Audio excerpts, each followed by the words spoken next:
नमस्कार शेतकरी बांधवांनो, मी ॲग्रिकॉस प्रतिभा रोकडे आपलं ॲग्रोवड या चॅनलवरती स्वागत करते। तर शेतकरी बांधवांनो, सध्या भरपूर शेतकऱ्यांनी गावरान कांद्याची लागवड केलेली आहे, उन्हाळी कांद्याची लागवड केलेली आहे।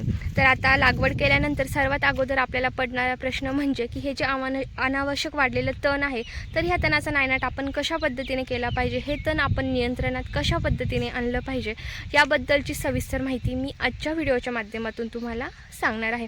त्याचबरोबर आपण लागवड केल्यानंतर तणनाशकची फवारणी केव्हा केली पाहिजे, त्यासाठी कोणते कंटेंट असलेले औषधं वापरले पाहिजेत, कारण मार्केटमध्ये भरपूर कंपन्यांचे तणनाशक उपलब्ध आहे, त्यापैकी योग्य कोणतं आहे, कोणत्या औषधाने रिझल्ट हे लवकरात लवकर येतात, चांगले येतात, ही सर्व सविस्तर माहिती आपण बघणार आहोत। तर त्यासाठी तुम्ही आपला व्हिडिओ शेवटपर्यंत नक्की बघा, जेणेकरून तुम्हाला सविस्तर माहिती होईल। आणि हो, जर तुमचे आणखी काही शेतीविषयक जर प्रश्न असतील, इतर पिकांबद्दल जर प्रश्न असतील, तर तेही नक्की मला कमेंटमध्ये कळवा, यावरती नक्कीच मी तुम्हाला रिप्लाय करेल। आणि यापुढचे येणारे शेतीविषयक जेही नवनवीन व्हिडिओज आहेत, जे अपडेट्स आहेत, त्या बघण्यासाठी आपला चॅनल सबस्क्राईब करायला अजिबातही विसरू नका। चला तर आजच्या व्हिडिओला आपण सुरुवात करूयात। तर कांद्याची लागवड केल्यानंतर तणनाशकची फवारणी नेमकी किती दिवसांनी करायची, किती दिवसांच्या अंतराने करायची लागवड केल्यानंतर। तर शेतकरी बांधवांनो, जेव्हा तुम्ही कांद्याची लागवड करणार आहात, त्यानंतर तुम्ही 15 ते 25 दिवसांच्या दरम्यान तणनाशकची फवारणी ही करू शकता। जर तुमच्या प्लॉटमध्ये तण जास्त प्रमाणात दिसून येत असेल, तण हे 2 ते 3 पानांवर असेल, तर त्यावेळेस तुम्ही तणनाशकची फवारणी ही करू शकता। आणि महत्त्वाचा पॉईंट लक्षात घ्यायचा आहे की जेव्हा तुम्ही तणनाशकची फवारणी करणार आहात, ते आधी पूर्ण प्लॉट अगोदर भिजवून घ्यायचा आहे, प्लॉटला अगोदर पाणी देऊन घ्यायचं आहे आणि त्यानंतरच तणनाशकची फवारणी ही करायची आहे। तर आता हा पहिला महत्त्वाचा पॉईंट झाला। यानंतरचा सेकंड पॉईंट म्हणजे की नेमकं तणनाशक फवारायचं कोणतं, मार्केटमध्ये कोणकोणते नव्याने तणनाशक हे आलेले आहेत, कोणते कंटेंट असलेले तणनाशक हे आलेले आहेत। तर सर्वात अगोदर मी सांगेल की जे डव कंपनीचं गोल आहे प्लस टर्गा सुपर आहे, हे सर्व शेतकऱ्यांच्या परिचयाचं औषध आहे।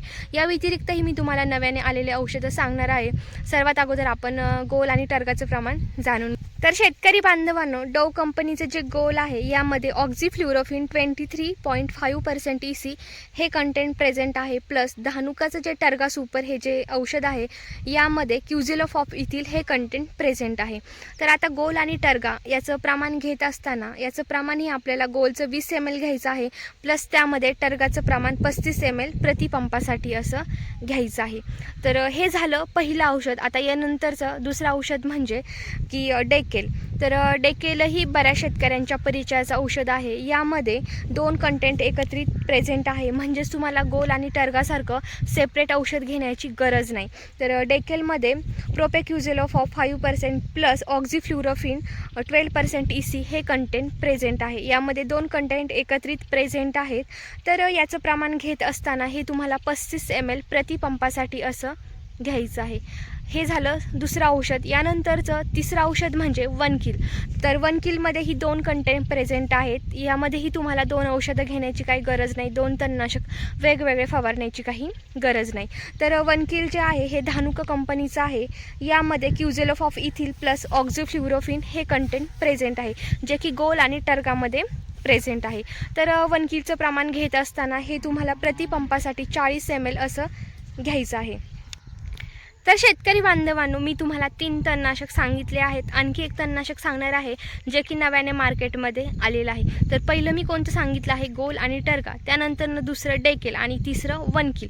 आता यानंतरचं चौथं तणनाशक जे की मार्केटमध्ये नव्याने उपलब्ध झालेलं आहे, तर ते म्हणजे UPL कंपनीचं आजा या नावाने मार्केटमध्ये नव्याने औषध उपलब्ध झालेलं आहे। याचेही रिझल्ट अतिशय चांगले आहेत। यामध्ये क्लोडिनोफॉप प्रोपेजेल प्लस ऑक्झीफ्लोरोक्विन हे कंटेंट प्रेझेंट आहे।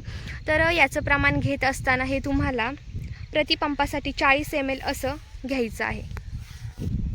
अशा प्रकारे मी जे तुम्हाला 4 तणनाशक सांगितले आहे, त्यापैकी तुम्ही कोणते एक तणनाशक फवारू शकता।